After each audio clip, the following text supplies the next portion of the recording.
That was Farsang, and this is Film Washi X.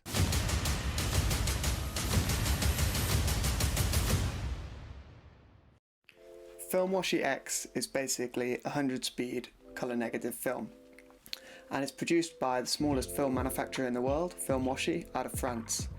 And as you can tell from this, it's just been rolled into previously used canisters, which is fine by me.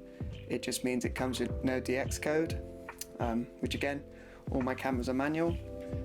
I shot this on this Nikon FM2N, pretty much a full manual camera except for the light meter, and it had a 50mm 1.4. I expected quite a lot of camera shake and movement from the festival, but it all turned out perfectly. And have a look what you think of the video. And also, enjoy Farsang. Farsang is basically Mardi Gras in Hungary. We went to this city down south called Mohács, and it seemed like a pretty quiet place, except for this festival once a year. I think this is the main thing that happens there, and it is huge. There are thousands and thousands of people, with all these people here coming through in these massive warm outfits, which is meant to scare away the winter. However, today it was 15 degrees, so not exactly a cold winter's day, so I did sympathise with them in their heavy suits.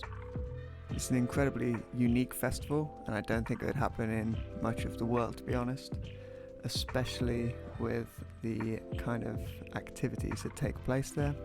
It's not particularly PG.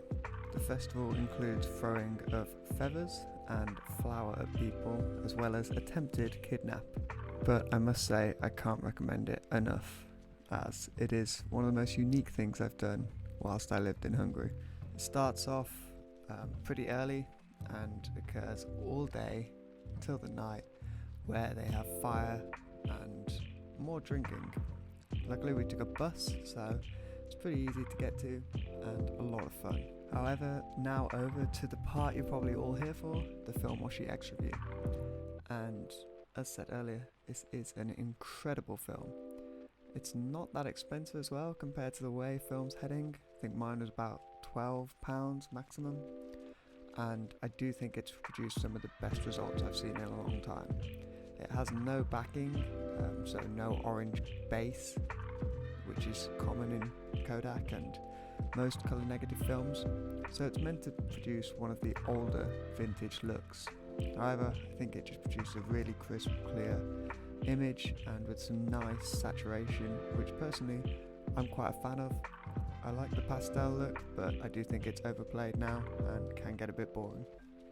The image quality also kind of got better for me because I've upgraded my scanning setup. I now have a dedicated macro lens that's 1:1 as opposed to a 1:2 that I was using extension tubes. I'm not sure if it's made a massive difference doing that or it's just the film, but personally I think they've come out a lot cleaner. This is where there was a slight problem with the film.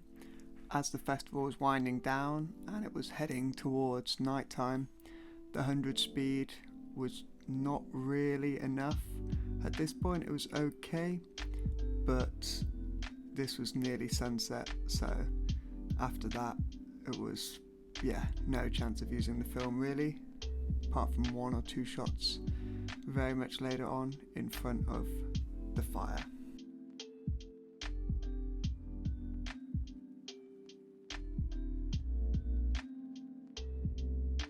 Honestly, can't recommend this film enough.